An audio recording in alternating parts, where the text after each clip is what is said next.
안녕하세요 여러분, 수익 상승에 도움을 드리고 싶은 헬퍼입니다. 국내 증시 같은 경우는 이미 추세선도 전환선 기준선 역전되고 후행 스팬도 역전이 사실상 된 상태이기 때문에 수급은 다 깨졌다. 이제 기술적 분석상 다 사실 안 좋은 모습으로 이미 돌아섰지만, 또 반대로 미국 같은 경우에 또 버티고 있긴 합니다. 슬슬 약간 기준선하고 엄청 근처까지 오긴 했지만 아직까지 사실 완벽하게 이탈된 건 아니기 때문에 여전히 미국 쪽은 아직 추세는 살아있다라고 보는 건 맞을 것 같아요. 깨진 건 아니지만. 근데 오늘 방송은 좀 이런 부분들 좀 다루기에 앞서서 오늘은 그냥 이제 주식 매매하는 법이, 사실 오늘 썸네일이잖아요. 이제 좀 주식 관련 책을 많이 읽어보신 분들은 이제 아실 수도 있겠지만, 이게 제시 리버머가 쓴 이제 자서전의 책 이름이어서 제가 그냥 한번 참고 삼아 넣어봤는데요. 주식 매매를 하면은 사실 여러 가지 많이 떠오르실 겁니다. 그냥 보통 이제 그냥 사람들이 많이 얘기하는 게 적립식 투자를 해야 된다. 아니 장기 투자를 해야 된다. 아니면 그냥 아이고 모르겠다, 그냥 미국 주식이 최고다 해서 미장을 가야 된다. 이런 분도 있고, 가치 투자를 해야 된다 라고 하시는 분도 있고, 모멘텀 투자를 해야 된다 라는 사람도 있고, 무조건 그냥 펀더멘탈만 봐야 된다, 이 가치 투자죠. 이런 분도 있고, 여러 가지 사실 투자 방법이 있긴 합니다. 그러니까 오늘 매매하는 방법에 앞서서 그냥 제가 그냥 지나왔던 길을 한번 생각을 해보면은, 저 같은 경우는 일단 가치 투자로 먼저 일단 투자를 시작하긴 했습니다. 이제 제가 좀 공부를 했었던 부분이 이제 CFA라고, 이제 약간 금융 쪽 자격증이죠. 이제 이걸 이제 공부를 하면서 이게 아무래도 거의 다 펀더멘털 쪽이거든요. 이제 가치 투자 쪽이어서 이때 이제 림이나 이제 레지던털 이제 인컴 모델이나 이제 FCF나 프리캐시플로우나 다 이제 공부를 했어가지고 이제 처음에 이제 가치 투자로 투자 쪽에 입문을 했었죠. 근데 가치 투자도 분명하게 돈은 벌 수 있고 충분히 이제 메리트가 있습니다. 근데 약간 좀 단점이 있다라고 하면은, 가치 투자만 보면은 분명히 이제 밸류 트랩에 빠질 수가 있기는 해요. 이제 이 밸류 트랩에 빠질 수가 있습니다. 근데 두 가지 이유가 있죠.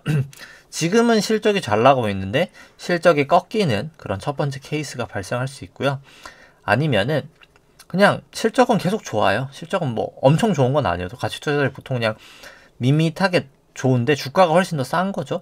근데 이제 그 주가가 그냥 영원히 싼 겁니다. 이제 이런 케이스들이 이제 나타날 수가 있는 게 이 두 가지가 이제 밸류 트랩인데, 일단 이 밸류 트랩에 빠졌을 때가 시간이 너무 약간 지체되는 그런 단점들이 있습니다.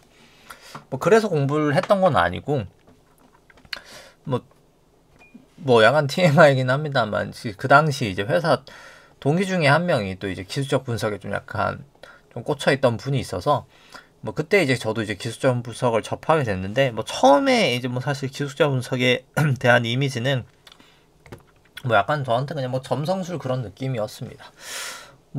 이렇게 지나온 이걸 알고 어떻게 이게 미래를 어떻게 예측을 하지? 아니면 이제 그걸로 돈을 벌 수 있지? 예측을 하진 않더라도 이제 이런 부분이 있었는데, 사실 지금 같은 경우에 이제 제가 매크로도 중요하다고 생각하고, 밸류도 저는 중요하다고 생각하고, 이제 펀더멘탈도 이제 차트도 중요하다, 기술적도 중요하다고 생각을 하는데, 사실 딱 하나만 기억하고 나머지를 다 잊는다라고 했을 때, 지금은 저는 기술적 분석이 더 중요할 것 같습니다. 그러니까 왜냐면은 가장 최적화되어 있다고 할까요? 이제 기술적 분석의 장점이라고 하면은, 일단 첫 번째는 시간이 오래 걸리지 않습니다. 그러니까 쉽게 말해서 마고 톨레고가 확실히 안다는 말이죠. 이게 좀 이따 한번 더 보면은 그러니까 이제 아닌 건 빠르게 자르고 맞는 거는 계속 먹으면서 쭉쭉 갈 수 있다. 이게 가장 큰 장점이라고 보고요. 두 번째는 그냥 언제든 사용할 수 있다 합니다. 그러니까 매크로는 시간이 오래 걸리죠. 제가 지금 보고 있는 이 큰 시계열의 매크로도 상당히 지금 한 1년 동안 약간 지지부진한 건 사실이거든요. 근데 이제 매크로는 사실 그렇게 오래 걸려요. 왜냐면 매크로가 하루 이틀 만에 그런 되는 문제가 아니라 통상 빠르면 몇 개월, 늦으면 한 1, 2년까지도 걸리는 게 매크로입니다. 왜냐면 경기라는 게 그렇게 빨리빨리 돌아가는 게 아니기 때문이죠. 근데 다만 그 1, 2년 내라도 맞추면 다행히 또 매크로긴 합니다. 그러니까 왜냐면 큰 추세를 나타내는 게 매크로니까요. 그래서 뭐 밸류도 똑같이 말씀드렸지. 밸류 같은 경우에 밸류 트랩이 있고. 그래서 이제 돌고 돌고 이제 좀 했었던 게 기술적 분석이었고, 기술적 분석도 되게 추상적이잖아요. 뭐가 이제 기술적 분석의 기준이냐를 삼았을 때 그런 부분이 애매해서 저 같은 경우에 이제 그냥 매번 보여드리는 기준을 이제 가장 이제 기본 베이스 되는 기준은 이제 요거를 점수를 활용을 하고요. 이 점수가 이제 0일 때 이제 뭐 예를 들어서 롱이고 숏이라고 치면은 0이면은 아무 포지션을 안 취하는 거고요. 80이면은 이제 가장 80이 높은 강도로 해서 포지션을 취하는 거라고 생각하시면 됩니다. 그러니까 결국 요 당시에는 롱을 하면 안 되는 거고, 이 시점부터 이제 롱을 했다가 다시 롱을 접었다가 다시 롱했다가 접었다가 롱을 쭉 했다가 롱을 접었다가 다시 롱을 했다가 접었다가 롱을 했다가 좀 줄였다가 다시 이제 롱을 하는 그런 단계인 거죠. 그래서 뭐 여기다가 뭐 여러 가지 측면에서 저는 뭐 이제 변동성, 이제 ATR을 통해서 이 80에서 0 사이가 사실 이 ATR을 이용해서 하는 거예요. 1일 최대 변동폭 크기만큼 포지션을 얼마나 크게 할지, 작게 할지, 뭐 이런 포지션을 나타내는 그런 수치인데, N이 되게 중요하거든요. 사실 투자를 할 때. 내가 이제 얼마나, 그러니까 내가 가진 돈이 뭐 100억이다 라고 했을 때, 이 100억을 내가 지금 이 타이밍에 얼마를 투자할까가 되게 중요한 거거든요. 이게 80이면 80일수록 높은 상황인데, 이게 뭐 1일, 뭐, 이 역대 뭐 한 10년 최대 변동성에서 그게 이제 뭐 어느 정도가 뭐 이렇게 뭐 이런 기준으로 제가 사오는 거거든요. 이제 뭐 그 ATR을 쓰는 변동표 지표를 사용할 때 요것도 사용하고, 제가 엘리어트 절대 법칙도 사용을 합니다. 절대 법칙상 여기를 뚫리지 않는 선에서 최대 포지션을 하고, 근데 이제 요 여러 개를 중에서 가장 작은 포지션을 취하는 거죠.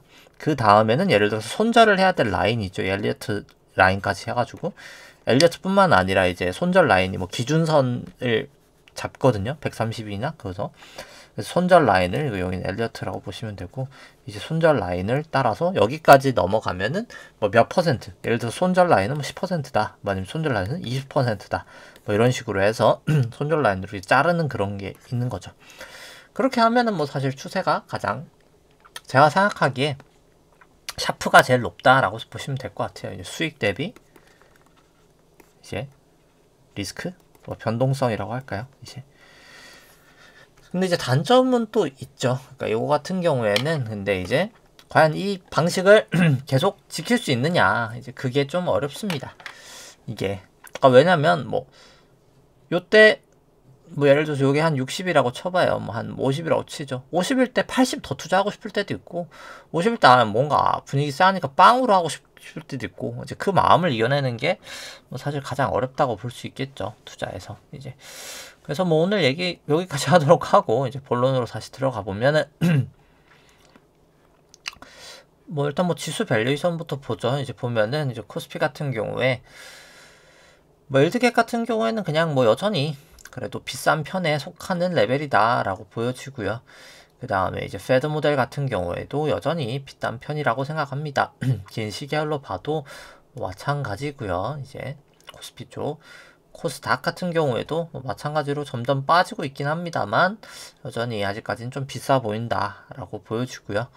코스피랑 S&P 같이 돼 있는 걸 보더라도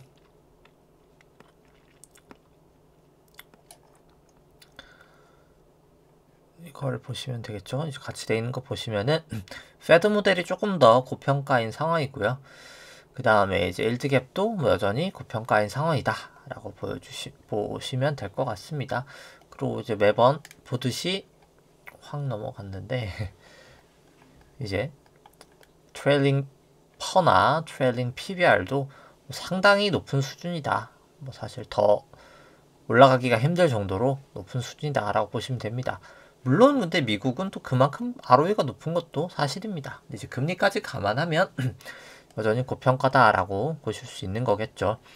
그래서 그냥 밸류로 봐도 이거는 글로벌 GDP 대비해서 S&P도 과거 고점들을 다 넘어버렸고요. 근데 결국 사람들이 미국은 다르다 미국은 다르다 하지만 어차피 항상 말씀드리듯이 이게 결국 주인이고 이게 강아지라고 생각하면 되거든요. 이 목줄의 길은 정해져 있기 때문에 이게 벗어나는 정도가 뭐 그렇게 크게 더 벗어날 수는 없습니다. 그래서 뭐 거의 끝까지 왔다. 지금 거의 뭐 마지막 이제 검지 손가락으로 살짝 끈을 간당간당하게 잡고 있는 건데 결국 끈을 놓치지 않는다는 전제 하에서는 이거는 결국은 다시 돌아올 수밖에 없는 그런 상황이다 라고 뭐 보시면 될 것 같습니다. 뭐 결국은 지금 뭐 갈 때까지 간 밸류에이션이다 라고 보시면 될 것 같고, ISM 제조업 같은 경우에는 뭐 계속 좋지 않은 모습이고 비제조업이 조금 그래도 양호하게 나왔었던 모습이었습니다. 그 다음에 보시면은 이제 뭐 실질 금리는 좀 이따 보고, 그럼 상대 강도부터 보면은 상대 강도 이제 계속 보여드리지만은 뭐 왜 국내가 계속 약하냐를 나타내는 게 사실 상대 강도에도 상당히 나타나 있다라고 말씀을 드렸죠. 결국 뭐 그냥 가장 큰 이유가 미국하고 중국이 이제 대립을 나타내는 거고, 이 상황에서 결국 유럽도 뭐 미국 쪽이니까 여기에 이제 중국이 계속 수출을 해왔던 건데 이게 다 막히고 있다는 말이죠. 그러면 어딘가에 수출을 해야 될 거고, 그게 이제 미국하고 유럽 제외의 국가겠죠. 근데 이제 거기에 수출을 하고 있던 데는 누구죠? 우리나라입니다. 근데 이제 중국이 거기다가 여기 안 팔리는 물건을 다 덤핑을 치겠죠. 이제 물건을 강제로 팔려면은. 그럼 가격이 내려갈까요? 안 내려갈까요? 이제 그런 상황인 거죠. 그러니까 사실 우리나라가 수출 쪽이 지금 계속 문제가 돼서 실제로 이 섹터를 봐도 수출 쪽 섹터들이 다 문제입니다. 다 100 밑에 있는 섹터들이 대다수가 사실 수출 관련 섹터예요. 이제 뭐 건설업 제외하고 이제 대다수가 좀 여리한 섹터들이 전부 다 뭐 화학, 이런 전기전자, 섬유유복 이런 데들이 다 수출 섹터들입니다. 이런 데들이 좋지 않다라고 보시면 될 것 같고, 상대적으로 내수 쪽이 다 강세다라고 보시면 됩니다. 대다수가. 나머지는 뭐 그냥 이제 추세는 뭐 참고 삼아 보시면 될 것 같고요. 뭐 계속해서 이제 그런 상황이 이어지고 있다라고 보시면 될 것 같습니다. 네. 그 다음에 뭐 실질 금리는 뭐 사실 뭐 트럼프 당선 가능성이 뭐 높아져서 그런 이제 그것도 있고 뭐 그것도 맞는 부분이긴 하지만 뭐 계속해서 사실 수급 부담은 있다라고 생각합니다. 채권 쪽은 뭐 좀 이따 얘기를 하겠지만, 그래서 BEI도 계속 높아지고 있고 이제 실질 금리도 좀 튀어가고 있고요. 이제 국내 쪽 같은 경우는 그래도 상대적으로는 계속 지금 경제 지표도 안 좋게 나오고 있기 때문에 좀 실질 금리가 낮게 되지만 결국 미국의 영향을 받을 수밖에 없다라고 생각합니다. 각자 도생할 수 없거든요. 왜냐면 우리나라 뭐 수출 안 할 거 아니잖아요. 결국 외환 시장이 열려 있기 때문에 각자가 도생할 수가 없습니다. 이게 우리나라 기초통화국이 아니기 때문에 뭐 미국 금리 올라가면 우리도 올라가야 돼요. 경제가 좋든 안 좋든 뭐 상관없이요. 이게 사실 그게 이제 무시하려면은 환이 이제 그럼 뭐 작살이 나야죠. 이제 결국은 어딘가에선 대가를 치러야 되는 그런 상황이다라고 보시면 됩니다. 그래서 S&P 일단 투기적 순포지션 보시면은 일단 오히려 S&P는 롱 포지션이 조금 증가된 모습을 보여줬고요. 나스닥은 롱 포지션이 상당히 좀 많이 감소되는 그런 모습을 나타냈습니다. 삼성전자 같은 경우에는 계속 추세가 좋지 않고 기대 수익률은 많이 높아진 것 같긴 하죠. 전에 비해서는. 근데 사실 금리를 조정한 기대 수익률은 여전히 낮은 편이다. 근데 이제 PBR로 봤을 때는 뭐 거의 바닥까지 와 있는 건 사실이거든요. 그러니까 솔직히 좀 과매도인 것도 맞기는 합니다. 계속 과매도인 건 기술적으로는 맞아요. 근데 뭐 사실 저는 근데 기술적으로는 과매도인 건 인정인데 뭐 밸류가 싸냐라고 했을 때 PBR로 보면 싸고요.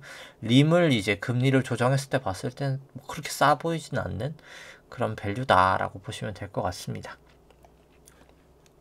그러니까 솔직히 말하는 그런 기술적 분석으로 봤을 때는 뭐 삼성전자는 사면 안 되는 차트인 거죠. 이제 그러다 보니까 삼성전자가 주된 매도 주체인 거죠, 외국인들이.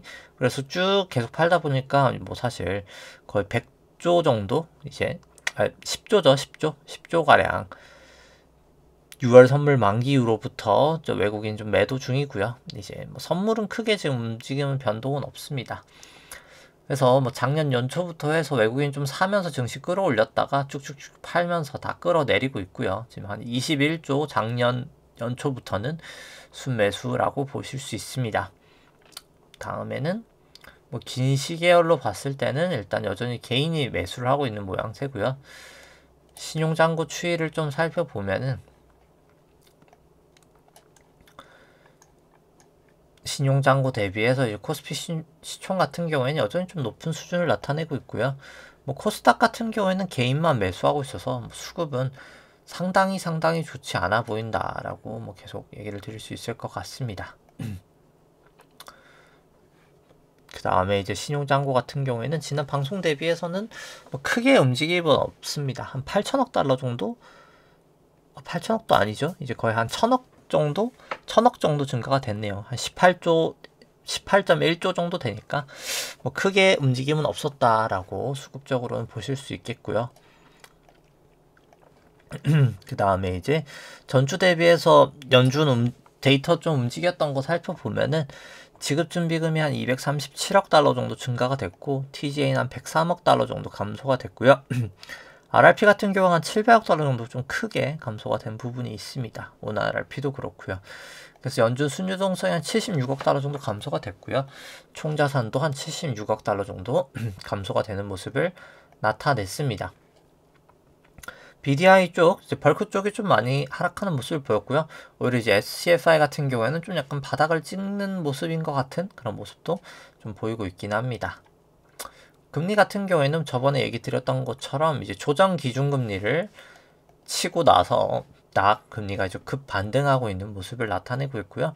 이 조정금리란 이 기준금리에서 좀 초과되어 있는 유동성량을 감안해서 기준금리를 이제 적정 기준금리를 산출한 겁니다. 그러니까 지금 기준금리는 5%가 아니라 사실 3.5%라고 생각하시면 된다는 겁니다. 이 과잉 발행된 이 통화량을 감안했을 때는요.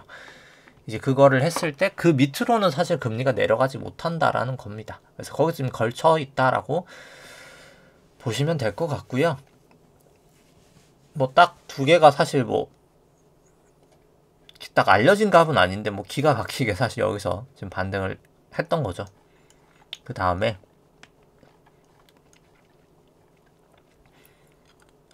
연준 뭐 순유동성 같은 경우에는 뭐 약간 움직임이 왔다 갔다는 하지만 결국은 이제 계속 감소할 모습이고요. 이제 뭐 그렇게 보시면 되고 그 다음에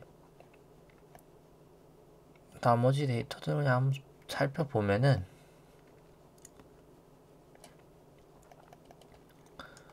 뭐 금은 계속 지금 뭐 수익률은 좋은 상황이고 WTI 같은 경우에는 뭐 아직 올라갔다 내려갔다 아직 하긴 합니다만 아직 추세가 좀 완전 살아있지 못하고 오히려 달러 인덱스가 좀 추세가 살아있긴 하고요. 상품 선물 같은 경우에도 뭐 좀 올라가다가 다시 조금 내려가고 있는 그런 모양새를 나타내고 있습니다. 그 다음에 뭐 매번 보는 이제 한번 이제 SFR하고 ESFR 같은 경우에는 뭐 계속 또 여기도 지금 0을 넘어가 있죠. 이제 이 부분도 상당히 좋지 않은 시그널을 계속 나타내고 있다라고 보시면 될 것 같습니다. 이 SFR에서 ESFR 뺀 게 항상 얘기해드리다시피 국채 무담보랑 이제 은행채 국채 담보, 은행채 무담보니까 얘가 금리가 더 높아야 되니까 사실 마이너스로 무조건 가야 되는 게 일반적인데 계속 플러스로 간다는 것 자체가 지금 프라이머리 딜러 이제 미국으로 치면은 뭐라고 해야 될까요? 이제 그냥 그런 느낌이죠. 이제 뭐 국채가 이제 경매 방식이거든요. 옥션 방식이거든요. 옥션 방식인데 이제 이게 사람들이 100을 팔아야 되는데 쉽게 말해서 국채를 100을 팔아야 되는데 뭐 90만 입찰이 들어오면은 90만 발행되는 게 아니라 무조건 100을 발행하거든요. 110이 들어와도 100을 발행하고 90이 들어와도 100을 발행해요. 그러니까 110이 들어오면은 당연히 10 탈락시키고 100만 발행하면 되는데 90이 들어왔을 땐 이 프라이머리 프라이머리 딜러라고 이제 이쪽에서 다 들고 가거든요. 그래서 이게 지금 얘네들이 근데 계속 좀 약간 안 들려가는 게 많으니까 여기가 이제 계속 좀 악성 재고가 쌓여간다는 느낌일까요? 이제 그렇다 보니까 거의 이제 돈이 없다 보니까 금리가 사실 이게 이쪽 단기 금리가 계속 좀 튀고 있는 겁니다. 근데 이제 국채 발행이 계속 많잖아요. 이제 지금 이게 잠깐의 문제가 아니라 계속 많기 때문에 지금 문제가 되고 있다라고 좀 보시면 될 것 같습니다. 잠시만요. 약간 좀 멈췄는데. 그래서 뭐 그런 상황 때문에 뭐 저는 사실 국고가 뭐 딱 지금 금리가 튀는 게 뭐 트럼프만의 문제는 아니라고 생각합니다. 그 부분도 당연히 있겠지만 지금 그런 국채 시장에 계속 그 누적되고 있는 그 발행에 대한 압력 그리고 국고 발행량 자체가 지금 너무 많은 게 사실 가장 큰 문제다라고 보여지고요. 지금 엑셀이 좀 약간 멈춰 있어가지고 잠깐만 좀 기다려 주시면은 이게 넘어가지 않을까 싶은데 아직 좀 오류가 있네요. 이제 좀 다 용량이 크다 보니까 이게 좀 걸리긴 합니다. 그래서 뭐 돌고 돌아서 뭐 지금 시장에서 가장 저는 뭐 우려가 되는 거는 사실 아직 터지진 않았지만 사실 저는 국채 시장이라고 생각을 합니다. 결국 미중 무역 전쟁이라고 말하기보다는 결국 미중 패권 전쟁에서 중국을 잡기 위해서 미국이 계속 지금 통화정책과 재정정책을 사용해 왔고 지금이 이제 재정정책을 쓰고 있는 단계인데 통화정책을 안 쓰고 그 재정정책의 지금 키가 결국 국채 발행이었거든요. 그 국채 발행을 계속 할 수 있는 동력이 이제 사실 거의 끝나가는 그래서 미국도 사실 점점 힘들어져 가고 있는 그런 단계다라고 보여집니다. 그래서 결국은 이 QT도 계속 해야 되고 하는 게 여기까지 내려갈 때가 상당히 어려울 거다. 이제 요 총자산 대비 GDP가 여기까지 빠져야 되는데 이제 그게 이 RRP가 없어지고 있기 때문에 어려워질 거다라고 계속 얘기를 드리고 있고 RRP가 이제 보시면 이제 2,600억 달러밖에 남지가 않았습니다. 이제 그런 상황이고 그래서 국채 발행했던 거 일단 살펴보면은 23일까지 기준이고요. 단기 국채 같은 경우가 980억 달러 정도 발행을 하면서 오히려 지금 한 100억 정도 좀 순발행이 오히려 좀 초과 발행이 됐고요. 장기채 같은 경우는 거의 안 찍히면서 장기채를 지금 4Q에 한 3,938억 달러 정도 더 찍어야 되는 상황입니다. 그래서 문제는 이제 장기국채가 점점 많아지고 있다는 거죠. 근데 작년 같은 경우 보시면은 이 다 단기국채밖에 안 찍었잖아요. 장기국채 안 찍고 이게 단기, 장기 합친 거거든요. 근데 이제 점점 이제 올해부터 이제 이 장기국채가 좀 늘어나고 있다는 것 자체가 채권 시장에 계속 압력을 가할 거다라고 보시면 됩니다. 그래서 그 부분이 계속 좀 문제가 누적될 수밖에 없다. 왜냐면 이 단기국채는 결국 다 이 RRP가 메꿔줬던 거거든요. 여기 RRP라는 자금이 줄어서 사실 다 단기국채로 찍혔다라고 이해를 하시면 될 것 같습니다. 근데 뭐 이렇게 하는 이유가 결국은 중국은 잡혀가고 있다는 거죠. 결국 그러니까 중국이 완벽하게 잡히길까지 미국이 계속 저렇게 행동을 할 겁니다. 이 통화 승수가 결국 높을수록 리스크가 높은 거거든요. 우리나라도 가장 높을 때가 IMF 때였습니다. 이제 결국 중국도 뭐 무너지기 지금 직전이라는 거랑 뭐 결국 똑같은 상황이라고 보시면 되겠죠. 우리나라 가장 높을 때 IMF 때가 이 통화 승수가 뭐 거의 6에 근처에 했을 때 IMF고 한 4.5 정도 근처가 됐을 때 이제 2008년도 이제 서프라임 모기지였던 거죠. 근데 지금 5에 근처 때니까 우리나라 IMF보다는 낮지만 서프라임 때보다는 높은 그런 단계다 중국 쪽이 라고 보실 수 있겠죠. 그래서 뭐 이제 아까 그 얘기를 드렸던 그런 기술적 분석으로 한번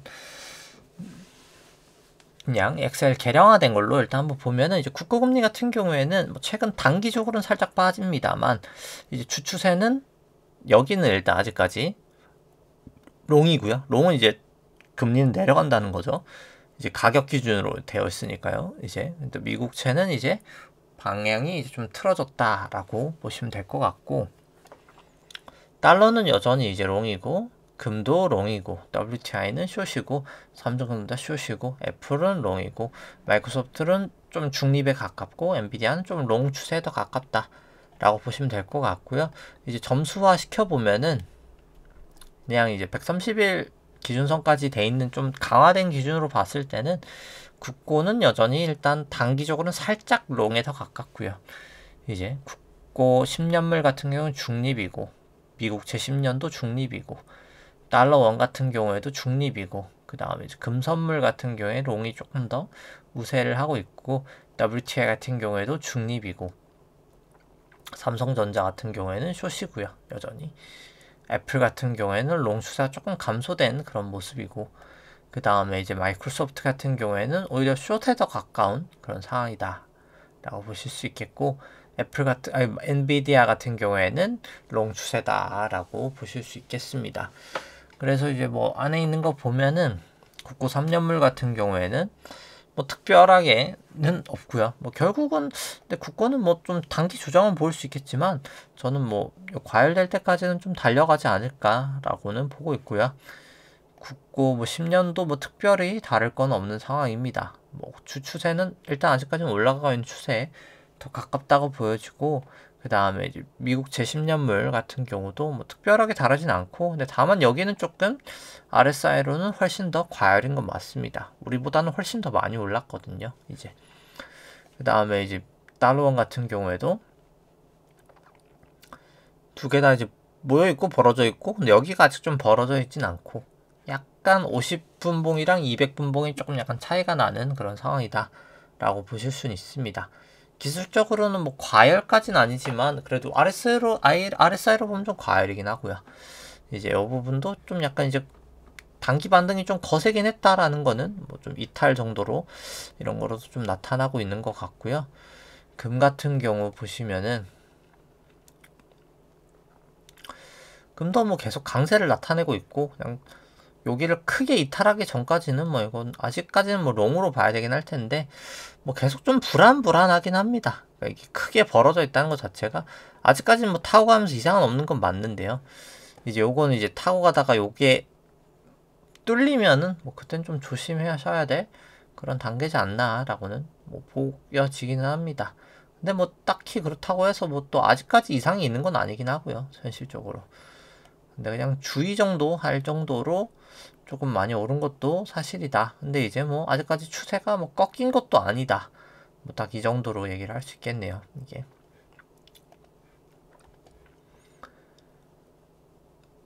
차트를 볼 때 이건 조금 더 자세히 한번 얘기를 해보도록 하고요.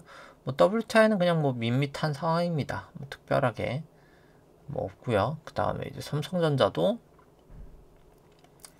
보면은 뭐 엄청나게 과열이긴 해요. 그러니까 매도 자체가 과매도 구간이긴 합니다. 여기도 뭐 엄청 올라가 있고, 엄청나게 과매도요. 뭐 여기도 엄청 벌어져 있고, 여기도 뭐 엄청나게 내려와 있고, 다 과매도를 나타내는 건 뭐 OBB도 그렇고 어마어마하긴 합니다만, 뭐 계속 추세상으로가 좋지는 않다. 근데 뭐 사실 언제든 끝이 나도 이상하지 않을 단기 하락이다. 뭐 반등은 언제 나와도 이상하진 않고, 근데 다만 그 내려가면서도 RSI가 약간 조금 올라가고 있기 때문에 이건 다이버전스니까 단기 반등은 언제든 할 수 있을 것 같아요. 근데 중요한 건 이 단기 반등에 들어가면 안 된다는 거죠. 이미 다 추세가 꺾였기 때문에. 그 다음에 이제 애플 같은 경우 보면은 애플도 뭐 특별하게 이상은 없고요. 이제 애플도 뭐 특별하게 나타날 건 없고, 보면은 뭐 마이크로소프트도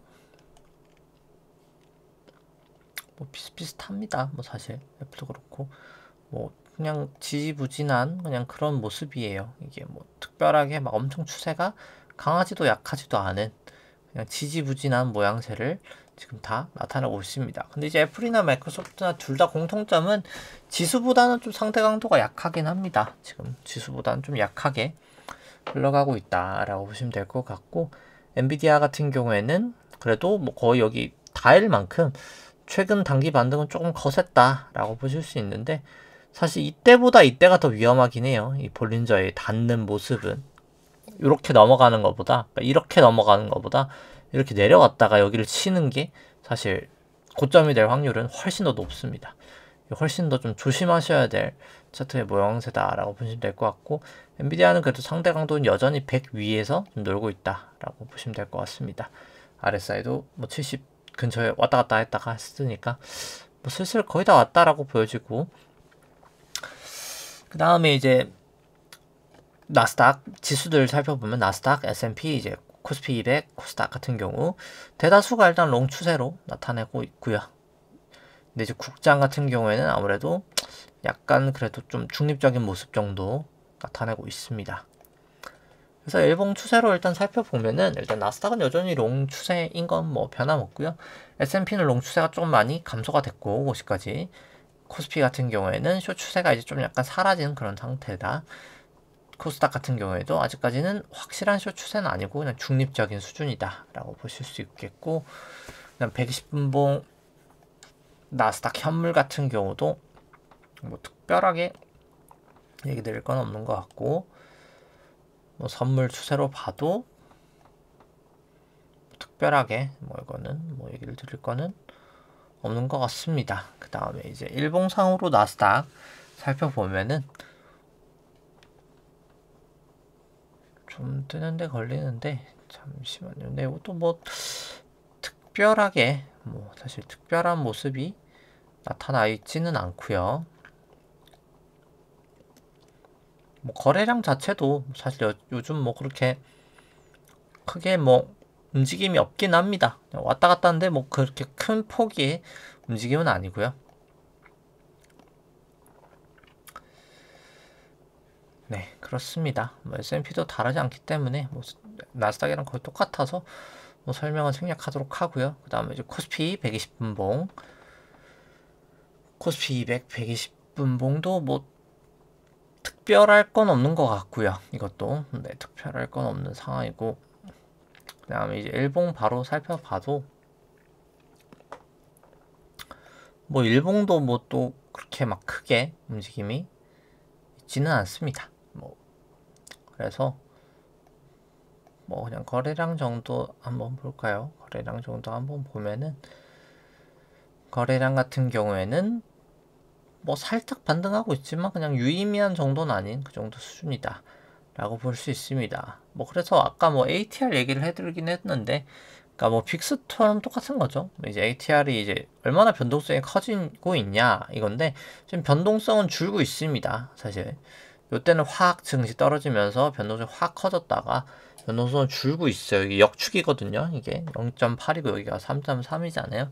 그러니까 쉽게 말해서 변동성이 이만큼일 때 내가 100억을 몰빵 치는 거랑 지금 변동성이 이렇게 줄어들어 있을 때 100억을 몰빵 치는 거랑 이 변동폭이 다르잖아요.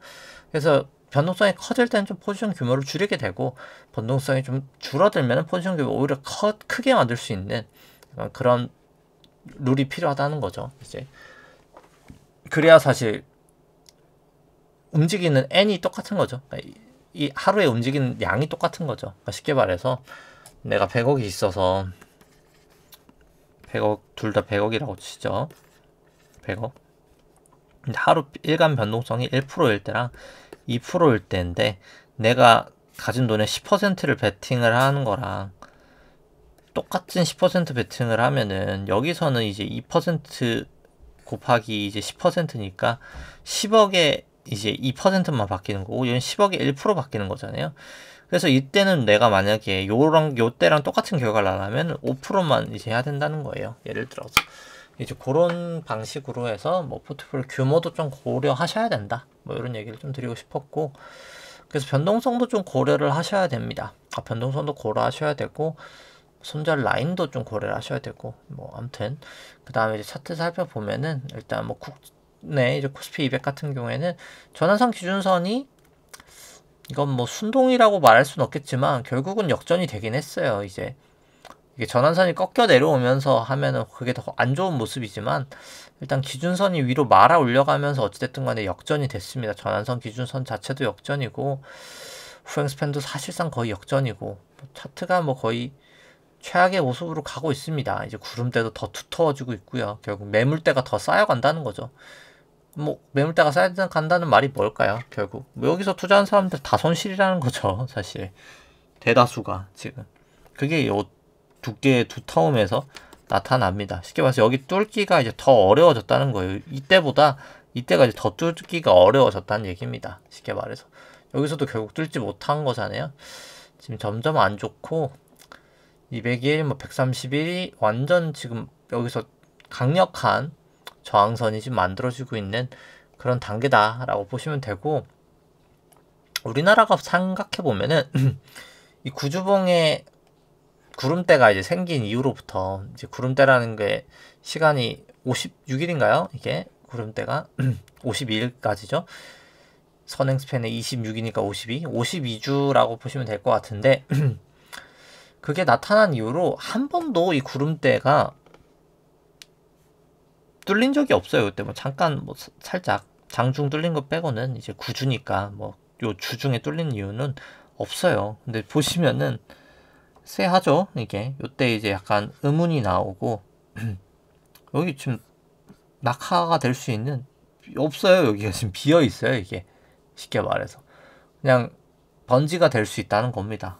진짜 좀 그냥 기술적으로 봐도 상당히 불안하거든요. 그러니까 이게 이렇게 얇을 때나 이게 언제가 위험하냐면은 이렇게 얇은 구간들 있잖아요. 얇은 구간들 아니면 여기 비어 있는 구간들. 근데 지금 딱 최악의 상황입니다. 거의 얇으면서 없어요. 그래서 이게 상당히 지금 안 좋은 상황이고, 실제로 이제 주가를 봐도 이 구주봉 엄청 초장기 추세에서 이 기준선이 지금 뚫려 있습니다. 전환선이 이제 또 역전도 되고요. 이 초장기 추세조차도 역전이 돼 버렸어요. 이게. 그래서 확실히 이제 국내는 거의 뭐 최악의 모습을 나타내고 있다. 3주는 뭐 그 정도는 아니에요. 3주는 이제 여기가 이제 지지선을 이제 뚫리냐 마냐가 있긴 한데, 오히려 구주나 일봉이 더 최악의 모습을 조금 나타내고 있다라고 보시면 되겠죠. 코스닥 150도 뭐 결국 전환선 기준선 역전이 되고, 구름대만 이제 밑으로 벗어나면 더 최악의 모습이 될 것 같고요. 여기는 여기 구름대를 이제 지지를 하냐 마냐가 구주봉으로는 중요할 것 같고, 3주봉으로도 이제 전환선 기준선이 역전이 됐고, 요 구름대 깨지면 뭐 여기도 이제 심각해지겠죠. 사실 좀 많이 심각해질 수 있다라고 생각합니다. 근데 심지어 여기도 얇죠. 그래서 좀 조심을 계속 하셔야 된다라고 보시면 될 것 같습니다. 그래서 뭐 S&P 같은 경우에는 뭐 많이 얘기를 드리지만 결국 한 사이클이 전 여기서 끝이 났었다라고 보고요. 아주 기나긴 사이클이 여기까지 그냥 1파 나오고 2파 나오고, 원래 여기까지 3이지 않았을까 했는데 뭐 지금 이미 뭐 지나가서 잘못된 거를 인지가 됐으니까 여기 가면 결국 3이고 4고, 여기가 지금 마지막 5에 어딘가를 지금 가고 있다라는 얘기고요. 이 5가 결국은 ABC로 이제 크게 되돌림이 나타날 거라고 생각을 합니다. 뭐 RSI로도 충분히 과열의 단계고요. 근데 이제 미국 쪽은 계속 추세 자체라는 문제는 없어요. 사실 추세로 봤을 때는 뭐 전혀 문제가 없고, 근데 다만 이제 여기서 이 기준선을 깨지면, 이번에도 뭐 23일 날 깨지진 않았지만 정말 뭐 미련 없이 이제 떠나도 되는 그런 상황이다라고 생각합니다. 기준선에 다 지지가 됐었거든요. 근데 여기서 깨면은 뭐 정말 미련 없이 이건 떠나야 되는 게 맞지 않나 생각을 합니다. 이제 이런 게 이제 오히려 숏을 진입한다면 이제 요게 깨지면 진입을 하고, 그렇게 생각을 하시면 되겠죠. 그 다음에 이제 뭐 나스닥도 특별히 다를 건 없고요. 나스닥도 이제 기준선에서 지지가 되냐 마냐가 상당히 중요할 거다라고 보여집니다. 그 다음에 이제 다우 같은 경우에는 이제 기준선이 깨졌어요. 그래서 훨씬 더 좋지 않은 모양새를 나타내고 있는 게 사실이고요. 그 다음에 뭐 코인 같은 경우에도 뭐 특별히 움직임에 여기는 뭐 문제는 없는데, 여기도 뭐 사실 뭐 저는 그렇게 좋게 보고 있지는 않습니다. 이렇게. 근데 뭐 추세적으로는 뭐 지금 당장은 문제가 없는 것도 사실이에요. 그래서 이거는 뭐 하방으로 본다라고 치면 저도 기준선 정도는 깨지고 들어가는 게 맞겠죠. 아니면 롱을 매도를 친다 해도 이 기준선이 깨지고 매도를 치는 게 맞을 것 같긴 하고요. 그 다음에 이제 코스피 안에 있는 내재 변동성 같은 경우에는 뭐 그냥 지지부진한 모습인데 결국 요 200일 평이 이제 깨지지 않는 이상 돌파될 것 같은데 여기도 이제 저항선 엄청 두터운 거죠. 요 때문에 물린 사람들이 많을 테니까 변동성이 하도 많이 커져가지고요. 요 빅스도 요때 이제 변동성 커진 거를 이제 여기서 돌파가 이제 되냐 마냐가 문제고, 뭐 개인적으로 저는 뭐 돌파가 여기는 되지 않을까 싶긴 합니다. 지금 상황으로는. 이제 필라델피아 반도체 지수도 결국 이게 아마 그냥 하나의 큰 하락 파동이었다면 여기 ABC로 조정 나온 다음에 다시 이제 빠지는 그런 라인이 아닌가 싶고요. 이제 뭐 저항선 기준선이 역전은 아니지만 이제 주가 자체로는 역전이고요.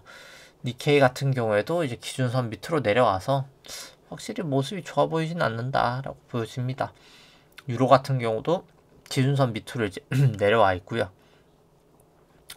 항생도 이제 결국 볼린저 모이고 이게 기준선에서 지지가 됐는데 여기까지 왔다는 게 뭐 그렇게 좋아 보이진 않는 모양새다라고 보여지고, 상해 정합도 뭐 마찬가지죠. 볼린저 모이면서 여기서 이렇게 모여가고 있다는 것 자체가 이렇게 좋은 모습은 아니라고 보여집니다. 달러 인덱스는 뭐 모습상으로는 충분히 한번 조정 보였다가 가도 이상한 모습이 아니기 때문에 이렇게 한번 조정 좀 보였다가 가지 않을까라고 보여집니다. 그 다음에 달러원 같은 경우에도 뭐 추세 자체는 전혀 문제가 없어요. 추세 자체는 문제가 없는데 뭐 볼린저를 이렇게 계속 타고 갈 수 있을까? RSI 이렇게 타고 갈 수 있을까? 그 정도에 대한 의심만 있고요. 뭐 이제 이런 거는 사실 재취의 영역입니다. 이건 본인이 기준을 어떻게 하느냐. 뭐 정말 후행적으로 보는 사람이 기준선 밑으로 내려가면 판다도 있고, 아니면 뭐 여러 가지 저처럼 그냥 스코어링을 아예 매겨버려서 이제 타는 사람도 있고 다양하겠지만, 뭐 저라고 하면은 볼린저 타다가 이탈되면 어느 정도 팔고, 전환선 이탈을 되면 팔고, 기준선 이탈되면 뭐 마지막으로 팔고, 뭐 이런 식으로 하지 않을까 싶기는 합니다. 근데 뭐 RSI도 그렇고 해서 이거는 뭐 그냥 한번 먹고 나와도 뭐 사실 전혀 문제는 없을 그런 차트 모양새라고 보여지는데, 뭐냐 이게 쭉쭉쭉쭉 갈 가능성도 뭐 제로는 아니어서 이건 진짜 개인의 취향이라고 보여지고요. 위안 같은 경우에도 결국에 중국이 계속 막을 수 있을까? 이게 경기를 부양하기 위해서 돈을 푼다는데, 미국은 저는 다시 이제 좀 쪼일 것 같거든요. 중국을 쉽게 말해서 금리 막 엄청 막 계속 내릴 듯이 하니까 중국이 지금 돈을 푼다 이러고 있는데, 중국이 다시 쪼으면은 미국이 다시 쪼으면 중국이 과연 계속 풀 수 있을까? 그럼 이제 위안화 방어가 될까? 이제 이게 문제인 거죠. 지금 그렇게 가고 있잖아요. 사실 미국 금리는 튀고 중국은 돈을 자꾸 풀고 있고, 그러니까 위안화는 사실 더 튀어야 되는데 자꾸 중국 쪽에서 개입을 하고, 근데 이제 결국은 저는 위안화 방어가 안 될 거다라고 봅니다. 위안화는 계속 약세가 될 수밖에 없다고 보고요. 인위적 개입이 아닌 이상. WTI 같은 경우에는 또 뭐 이란 쪽에 뭐 이제 석유나 뭐 이제 정유 시설 공격 안 할 가능성이 높아져서 또 빠지고 있지만, 뭐 저는 쉽지는 않을 거라고 봅니다. 결국은 전쟁이 이게 뭐 쉽게 끝날 문제가 아니기 때문에 뭐 단순하게 뭐 그냥 사람들 납치해서 뭐 그때 이제 뭐 그런 이슈로 나오고 있는 전쟁이 아니거든요. 뭐 거의 뭐라고 해야 될까요? 뭐 이념이라고 해야 될까요? 약간 체제에 대한 뭐 그런 뭐 민주주의 공산당 뭐 이런 수준의 싸움도 아니고 그보다 훨씬 더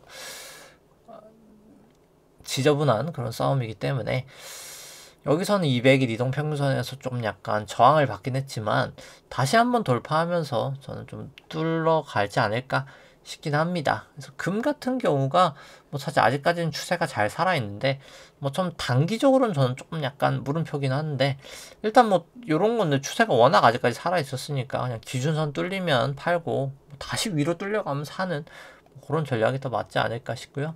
미국채, 국고채죠. 우리나라 국고채 같은 경우도 아직 뭐 130일 넘어갈 정도는 한참 남았지만, 일단 구름대 다시 한번 좀 경기 지표가 안 좋으면서 들어왔는데 뭐 기준선 정도에서 좀 리바운드 하지 않을까 싶긴 합니다.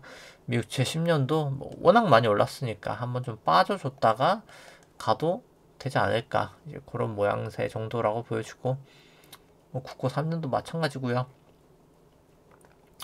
삼성전자 같은 경우는 뭐 계속해서 이 볼린저까지 이탈하면서 빠지고 있어서 뭐 사실 계속 과매도긴 해요. 사실 이때부터 RSI가 내려와서 여기까지 지금 내려가 있는데 상당히 과매도긴 해요. 근데 상당히 과매도긴 한데 뭐 슬슬 거의 끝날 때도 되지 않았을까 하는데 뭐 바닥이 사실 먼저 아는 건 아니고 뭐 못해도 전환선 기준선 정도는 종가로 뚫리고 나서 판단하는 게 맞겠죠. 근데 아직까지는 일단 추세는 하락인 건 맞고, 근데 좀 약간 부담이 있는 것도 맞고, 이제 과매도긴 합니다. 애플은 이제 기준선 밑으로 좀 내려와서 수급이 확실히 안 좋아지긴 했고요. 그 다음에 이제 뭐 엔비디아 같은 경우에도 볼린저를 여기 터치할 만큼 터치해서 뭐 좀 조심하실 구간이 슬슬 오지 않았나. 근데 이제 뭐 들고 계시다고 하면 뭐 기준선 정도 딱 요 라인에 그냥 딱 청산줌을 걸어 놓고 그냥 파는 게 맞지 않을까. 뚫리면 한 방에 뚫릴 수 있거든요. 그래서 좀 조심하실 필요가 있지 않나 라고 생각을 합니다. 그러니까 쉽게 말해서 그냥 여기서 쭉 빠질 때 뭐 기준선 깨지면 팔고 여기서 팔고 그냥 쭉 내려왔다가 차라리 여기 돌파할 때 돌파하는 게 낫거든요. 근데 뭐 사실 여기서 돌파하는 건 아니죠. 근데 왜냐면 기준선은 돌파가 됐지만 나머지 전선 기준선이 완전 호전된 것도 아니니까 지켜봤다가 뭐 사실 여기서 이제 돌파될 때 전선 기준선도 여기서도 역전이니까 여기서도 아니고 여기서 사는 게 맞았네요. 이게 전원선 기준선도 호전이 되면서 기준선까지 돌파되니까 여기서 한 다음에 뚫리면 파는 거라고 보여집니다. 근데 사실 여기는 이제 거의 말미여서 근데 사실 이건 재미없는 구간이긴 해요. 지금 여기 막판은 정말 막판의 막판이라고 보여지거든요. 엔비디아도 이게 뭐 요 정도 각도에 요 정도면은 뭐 사실 정말 말미의 말미다 이거는. 네, 뭐 어떻게 채널링을 해도 이건 뭐 솔직히 거의 뭐 끝에 왔다라고 밖에 이거는 뭐 설명을 안 되긴 합니다. 뭐 여기를 긋든 뭐 아니면 뭐 이렇게 해서 이런 식으로 긋든 뭐 어떤 방법을 그어도 뭐 사실 이거는 엔비디아 쪽은 뭐 사실 오히려 이제 일봉 쪽으로 봐야 되겠죠. 이건 뭐 초장기로 보기보다는 제가 봤을 때 일봉 쪽으로 뭐 채널링을 잡을 수밖에 없을 것 같은데 그래서 뭐 이런 데를 그어주는 거죠. 예를 들어서 그래서 뭐 여기를 본다던가 이런 건데 뭐 사실 리스크가 있다고 봅니다. 이거는 네 밸류로 봐도 그렇고 근데 뭐 그런 거죠. 뭐 추세 매매다 돌파할 때는 뭐 지금은 이상은 없어요. 사실 추세로 간다고 하면 이상 없습니다. 근데 이제 꺾이면 바로 잘라주는 게 이제 그런 거죠. 이제 그런 판단을 뭐 사실 추세 매매가 잘 하시는 게 필요하고 주봉으로 봐도 볼린저를 타고 가잖아요. 이러다 이제 이탈이 되면 완전 조심을 하셔야 된다라고 생각을 하시면 됩니다. 그리고 뭐 계속 이제 제가 뭐 저번부터 계속 얘기를 드리지만은 이게 진성 상승이면은 이렇게 거래량이 빵 터져줘야 돼요. 이제 거래량이 이때 빵 터져주고 거래량 빵 터져주고 근데 지금 빵 터지고 있나요? 거래량이 지금 뭐 주가 이렇게 반등했죠. 근데 거래량이 죽을 쓰고 있단 말이에요. 이 사실 상당히 가짜 상승의 확률이 높습니다. 이제 그래서 물론 이때도 말미였어가지고 거래량이 엄청 세진 않았지만 이때에 비할 건 아니거든요. 그때 지금 절반밖에 안 되는 수준이라서 이거는 뭐 정말 이제 팔 놈들은 여기서 거의 다 팔았고 사실 막판 그냥 이제 거의 개미들의 설거지 지금 단계에 저는 와 있는 게 아닌가 생각을 합니다. 그래서 뭐 우리나라는 이미 뭐 사실 설거지의 단계도 넘어서고 있는 그런 뭐 최악의 모습이 나타나고 있고요. 뭐 사실 국장 같은 경우에는 뭐 미장 같은 경우에도 여전히 올라가고 있지만 뭐 매번 말씀드린 이 거래량 이슈 가짜 상승일 가능성이 상당히 높다. 가격은 높아지지만 이 거래량이 따라주지 않는 상승은 가짜 상승이 언제까지 갈까? 점점 기준선도 가까워지고 있다. 그래서 뚫리면은 바로바로 좀 잘라주는 그런 매매가 좀 필요하지 않나 라고 생각하면서 오늘 방송 여기까지 하도록 하겠습니다. 네, 좋아요, 구독해주시면 감사하겠습니다. 이상입니다.